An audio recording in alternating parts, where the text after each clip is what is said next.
1:17 वचन कहता है, हमारे लिए प्रभु यीशु मसीह का परमेश्वर जो महिमा का पिता है तुम्हें अपनी पहचान में ज्ञान और प्रकाश की आत्मा दे।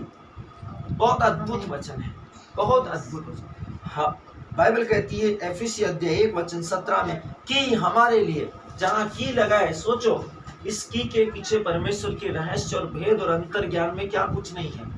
उसको आप इस वचन के समाप्त होने पर ही समझ पाएंगे कि हमारे प्रभु यीशु मसीह का परमेश्वर जो महिमा का पिता है तुम्हें अपनी पहचान में, महिमा की पहचान में, अनुग्रह की पहचान में, सत्यनिष्ठा की पहचान में ज्ञान और प्रकाश की आत्मा दे।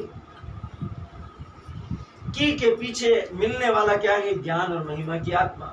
आपके पास ज्ञान है, आपके पास महिमा है, कोई आपको धोखा नहीं दे सकता, कोई आपको ठग नहीं सकता, कोई आपको उल्लू नहीं बना सकता। हमारा आज के वचन का शीर्षक कहता आप परमेश्वर की महिमा है। मेरे पीछे बोलिए, आप परमेश्वर की महिमा है। आप परमेश्वर की महिमा है। एक दूसरे को देखकर बोलिए, आप परमेश्वर की महिमा है। आप परमेश्वर की महिमा है। अपने हृदय पर हाथ रखकर बोलिए कि मैं परमेश्वर की महिमा हूँ। मैं परमेश्वर की महिमा हूँ। परमेश्वर का वचन कहता है आप परमेश्वर की महिमा है। एफिसियों की कलीसिया के लिए उसकी प्रार्थना में पौलुस प्रेरित ने हमारे स्वर्गीय पिता का उल्लेख किया, उल्लेख महिमा के पिता के रूप में किया है। यह बहुत ही निर्देशात्मक है।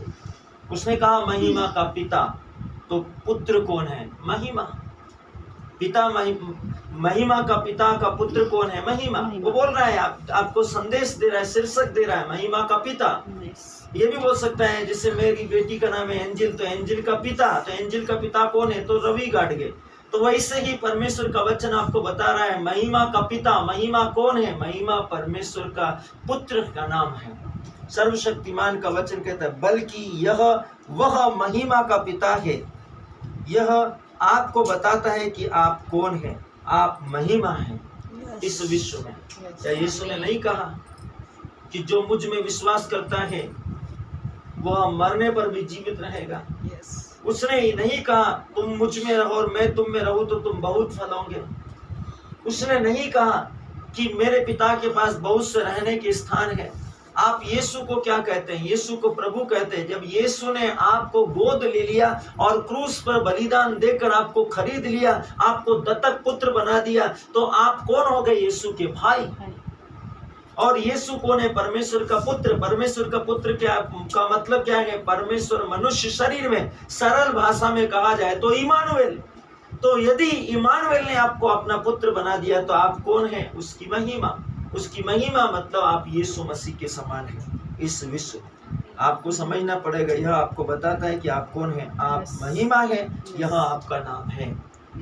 इस युग में, हर युग में, विश्व के कोने कोने में जहाँ कहीं भी आप हैं, आपका नाम क्या है? परमेश्वर की महिमा। यदि एक आदमी को जॉन का पिता कहा जाता है, या याकूब का पिता कहा जाता है, या फिलिप का पिता कहा जाता है, तो उसका मतलब है कि उसका बेटा है, उस जिसका नाम जॉन है। क्योंकि वो बोल रहा है याकूब का बेटा या जॉन का बेटा, जॉन याकूब का पिता या जॉन का पिता। यदि परमेश्वर महिमा का पिता है और आप उसके पुत्र हैं, पहला यूहन्ना अध्याय 3 वचन संख्या 1, तो उसका नाम महिमा है। यदि परमेश्वर आपका पिता है और आप उसके पुत्र हैं, और आप इस वचन को आप समझिए, जब वो बोलता है कि महिमा का पिता, परमेश्वर आपका पिता है और आप उसके पुत्र हैं, तो वो बोलता महिमा का पिता, तो महिमा के पिता के पुत्र का नाम क्या है? महिमा। परमेश्वर का वचन कहता है शायद आप कहे पास्टर या प्रीस्ट या ब्रदर या पास्टर प्रीस्ट, यह सब एक अनुमान है, यह केवल एक अनुमान है। नहीं, यीशु क्या कहता है इसके विषय में सोचिए। इब्रानी अध्याय 1 वचन 3 में कहता है वह पिता की महिमा की चमक और उसके व्यक्तित्व का प्रतीकीकरण है। यीशु परमेश्वर की महिमा की प्रभावशीलता, वह परमेश्वर की महिमा का प्रतीकीकरण। यीशु परमेश्वर की महिमा है जो कि देह में लिपटा हुआ है। और पहला यूहन्ना अध्याय 4 वचन 17 में बाइबल कहती है कि जैसा वह है वैसे ही हम भी इस पृथ्वी पर हैं। आमीन, आमीन। अभी आप सोचिए, यदि यीशु जैसा है वैसे ही यदि हम इस पृथ्वी पे हैं तो हम क्या हैं? हम परमेश्वर की महिमा की चमक, उसके व्यक्तित्व का प्रत्यक्षीकरण, परमेश्वर की महिमा की प्रभावशीलता, परमेश्वर की महिमा का प्रत्यक्षीकरण, परमेश्वर की महिमा उसकी परमेश्वर की देह में लिपटे हुए हैं। परमेश्वर सर्वशक्तिमान की महिमा है हम इस विश्व में। आपको सच्चाई को समझ में आना चाहिए। अब इस विश्व में इतने महान है, इसलिए स्वर्गदूत आपके सामने, मरियम के सामने घुटने क्यों टेक देता है? स्वर्गदूत दानियल की सेवा के लिए क्यों खड़ा हो गया? समुद्र इजराइलियों के बच्चों के लिए क्यों दो भागों में बांट दिया गया? क्योंकि वो महिमा के पिता की संतान है। वो खुद महिमा है, परमेश्वर की महिमा। आप एक ग्लोरी है इस विश्व में।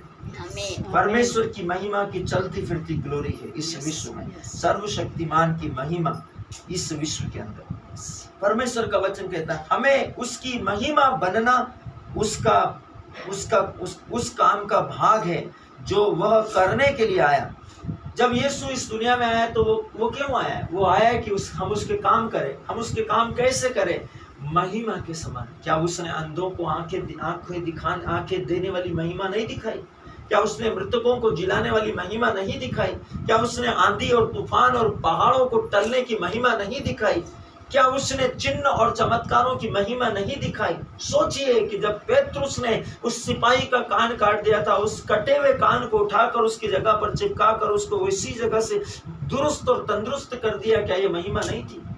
परमेश्वर आपके अंदर यही महिमा के कामों को करने की महिमा आपको बनाने के लिए यीशु मसीह की शक्ल में आया इस विश्व में। उसने यही तो कहा योना के सुसमाचार में, तुम मुझ में रहो और मैं तुम में रहूं तो तुम बहुत फल होंगे।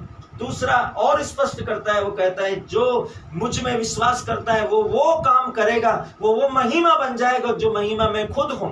वो काम करेगा जो मैं करता हूं, बल्कि वो मुझसे भी ज्यादा महिमा के काम करेगा।